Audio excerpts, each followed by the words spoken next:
मंठा तालुक्यातील पूर्णा नदी पात्रातून होणारी अवैध वाळू वाहतूक आणि विना नंबर प्लेट धावणाऱ्या हायवा वाहनांबाबत प्रसिद्ध झालेल्या वृत्ताची दखल घेत उपप्रादेशिक परिवहन विभाग व महसूल विभाग यांच्या संयुक्त पथकाने दिनांक 22 एप्रिल 2026 रोजी धडक कारवाई केली। या मोहिमेत विना नंबर प्लेट वाळू वाहतूक करणाऱ्या एकूण 10 वाहनांवर दंडात्मक कारवाई करण्यात आली असून संबंधितांकडून एकूण 61,000 रुपयांचा दंड आकारण्यात आला आहे।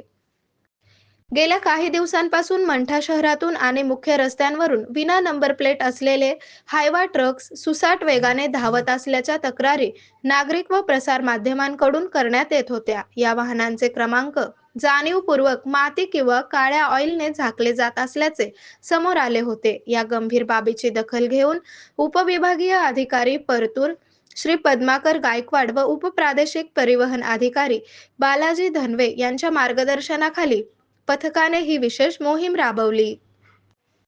ही कारवाई मंठा तहसीलदार श्रीमती सुमन मोरे, उपप्रादेशिक परिवहन कार्यालयाचे मोटार वाहन निरीक्षक भीमराज नागरे, चालक आसाराम घुले आणि भागवत परिस्कर यांच्या पथकाने केली।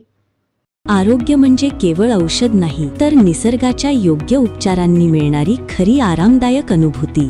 सोलापूरमध्ये निसर्गोपचाराचं विश्वासाचं नाव लिमये निसर्गोपचार केंद्र।